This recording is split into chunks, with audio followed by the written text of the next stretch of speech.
I generate force in one motor unit, I'm going to add to it the force generated by other motor units that also contract.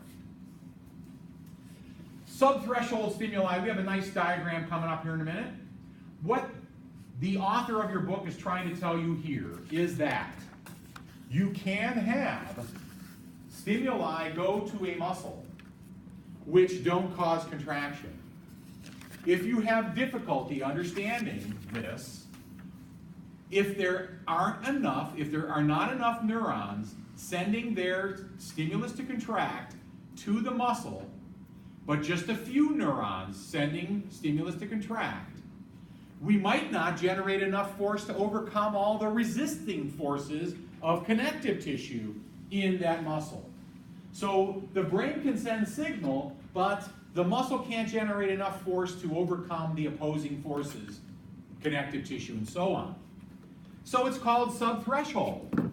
There are signals going to the muscle, but they don't result in contraction. Once we reach threshold, and again it's confusing, I'm sorry, between action potential threshold and this is now a force-related threshold. Once the brain stimulates enough motor units to actually begin the shortening of the muscle and the generation of force, we've reached threshold in that whole muscle. I'll say that again. Once the brain stimulates enough motor units to begin to shorten the muscle and generate force, we've reached threshold in that muscle. We are now bringing about some force to apply to something. Maximal stimulus then is when the brain lights up all the motor units in a muscle. Okay? Lights them all up. You may experience this. We can talk about heroic things that happen sometimes on the outside, people lifting cars and stuff, okay? But this also happens in the gym when you are, let's say, trying to zero in on a new weight to work out at, not body weight, metal weight, whatever, free weights. You're supposed to take weights and try to lift one. You're supposed to take that weight which you can only lift once, okay? Maximum force. Only lift once and then take 70% of that and work out with that, right? You know this, right? Okay? All right? So, to lift that 150-pounder, right? Wishful thinking, that 150-pounder, you may find that you may not be able to lift it at all, even though all the muscles involved. We are at maximal stimuli, or maximal stimulus. All the motor units. The brain feels the resistance on the hand. It feels the resistance in the muscle and the tendon, and it activates all the motor units in that muscle. If you can lift it, great, but oftentimes we reach a point where we just can't lift the object because it's too much, even though there's maximal force. If you want to see a diagram, this comes out of your book. Let me see if I can help you understand what you're seeing. I know you can do it on your own as well.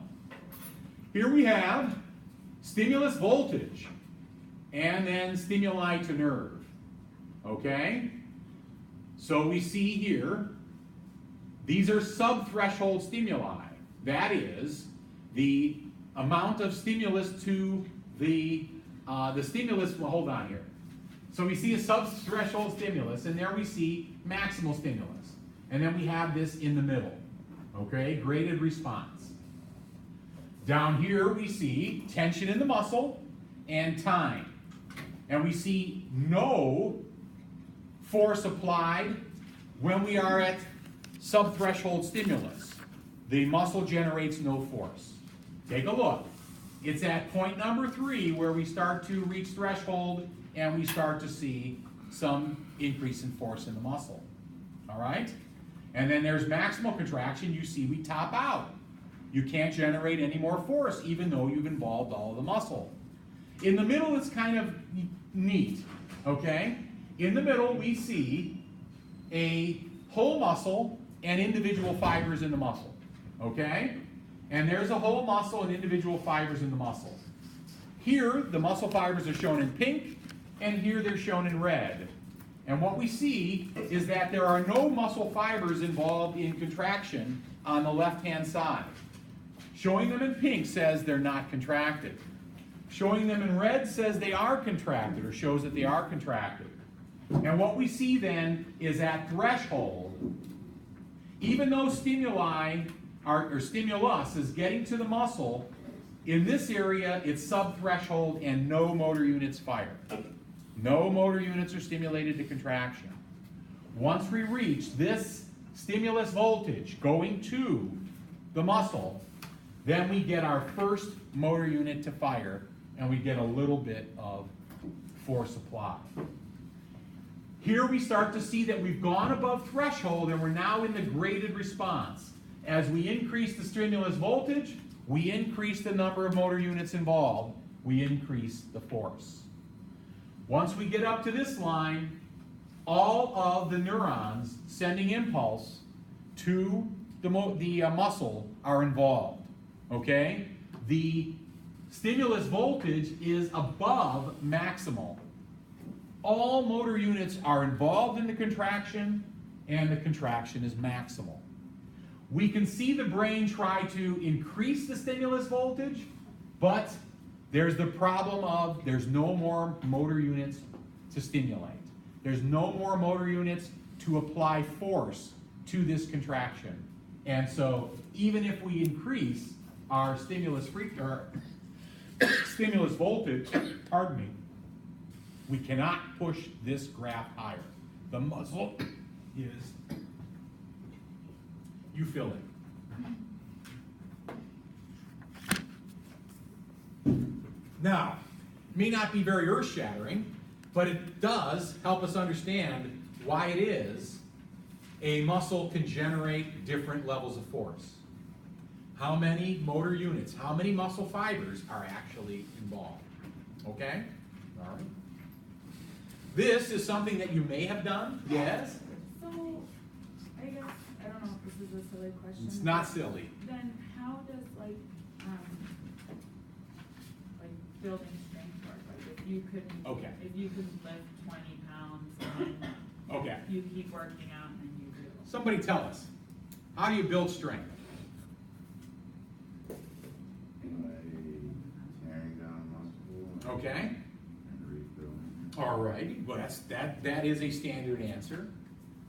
Anything else? You build strength by increasing the diameter of the fibers you see there. Okay? You build strength by increasing the number of myofibrils in a muscle fiber. It's fairly well known around the gym community that without anabolic steroids, you typically do not add new fibers. So you don't build new muscle fibers when you work out. You instead enlarge the ones that you have. Okay? There is some evidence that you can actually add additional muscle fibers, but that's something that's kind of genetically controlled and something that pretty much ends at adolescence. Okay? But you can increase the diameter of the fibers. For those of you going after, let's say, endurance, you can increase the vascularity of the muscle. You can increase the blood flow to the muscle to improve aerobic respiration in the muscle and thereby gain endurance. You can, let's say, attend to your soft tissue.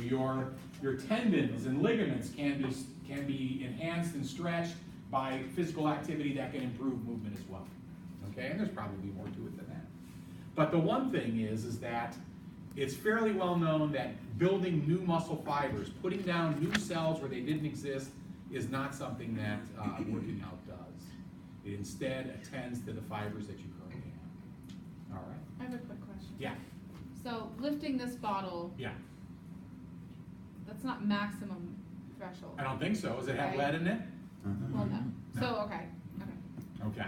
Just wanna make So yeah, so again, and not to belabor this point too much, you have some experience with the bottle, okay? First time you pick it up, you may actually make a mistake and it'll slip out of your hands. Okay, it happens to me all the time. Particularly if I'm carrying something light and then I tap it against something, it falls out of my hands, right? You've experienced this? I'm not the only one? Okay. So one thing you could do if you're like working in an environment where you've got something light in your hand, but it can potentially bump into things, is you typically then grip it tighter, don't you? okay? Because you know you can lose it if you bump into something. So anyway, you have some experience with the bottle, and your brain knows then, in order to lift that bottle, that a certain number of motor units need to be involved in the contraction. And that's what it does, okay? Now, it does that pretty much automatically, but I think what you'll find is the more you multitask, the more mistakes you'll make, okay? The more you're trying to do multiple things at once, the more likely you are to not lift an object with the appropriate force, because you're not looking at it, you're not concentrating on it, your brain is trying to do multiple things. So I'll give you this advice: be deliberate in what you do, all right? Concentrate on what you do. Think about it, all right? And you'll probably not make as many mistakes, all right? That's deep, Lou. Yeah. Really deep. Awesome. Solid advice. That's, you paid your money, you get those things. Yeah. All right? Has anyone ever done this? I just wanted to show you this very briefly. I've looked for videos of this, and there aren't too many good ones. So what is this? This is something that we used to do in biology class. If you're as old as I am, you probably did this. All right, so what this is the frog gastrocnemius, this muscle right here, okay? And so what we would do in order to test this idea of stimulus frequency and stimulus strength is to go ahead and get a fresh frog gastrocnemius and then put it into a clamp and then tie it off to a pen recorder strip chart type device. So what's going on is this thing is immovable, it's in a clamp, but this is tied to a lever system, and if the muscle shortens, then a pen is going to go up and down on a chart recorder, okay? Now it's all digital. Back then we spent just an hour trying to get the pen to work, okay? And then another hour chasing the frog as it ran around the room because it got out of your hands, okay? All right, so we don't do those in labs anymore. Plus people freak out when you got to kill a frog, right? So this is the muscle. It's kept wet with something called amphibian ringers, which basically tries to mimic the solutions of the body. And then what we have here is an electrode. And the electrode is attached to a device that allows you to not only change the strength of the stimulus at the electrode, but also to change the frequency of stimuli reaching the electrode. So we can monkey around with then using electricity then to mimic action potentials and get the muscle to contract. So there's a button where you can push, and you can push the button, and you have a low stimulus voltage, okay? So you set the voltage low, and you have a button you can push to send an impulse here, and you push it once, and you'll get a quick contraction. The muscle will contract, and then it will relax, just like what we've seen in graphs, okay? But then you can start pushing the button more frequently, and you'll see it contract and relax, and then finally, if you just keep your finger on the button, the muscle will contract and just stay contracted. It is getting stimulus frequency so rapidly that it has no time to relax. Go ahead. But all the impulses are the same strength. Right. That's right. So what you can do then is you can now start to monkey around with the stimulus voltage.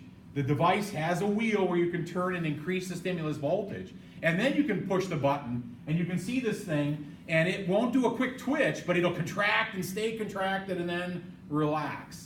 By increasing the stimulus strength, the voltage, then we can get the muscle to contract more rigorously as well. We can't do that. You do it with your brain, okay? If they were all the same strength. Your brain can't control the strength of action potential. That is always the same. It can control how many neurons are involved, how many neurons are stimulated. That's where we increase our stimulus strength. Okay? So let's just do this, just in case. Let's say there's 1,000 neurons going to your biceps brachii. Okay? The action potentials that go to the biceps brachii from the brain are always the same strength. The question comes down to how frequently they get there, and then how many of those 1,000 neurons are being stimulated to action potential. That's what we've covered, basically. Tetanus was about stimulus frequency, and then recruitment was about how many motor neurons are asked to stimulate the muscle. Good. I think that's about it there. All right. I've told you a little bit about muscle tone. I don't know if I need to tell you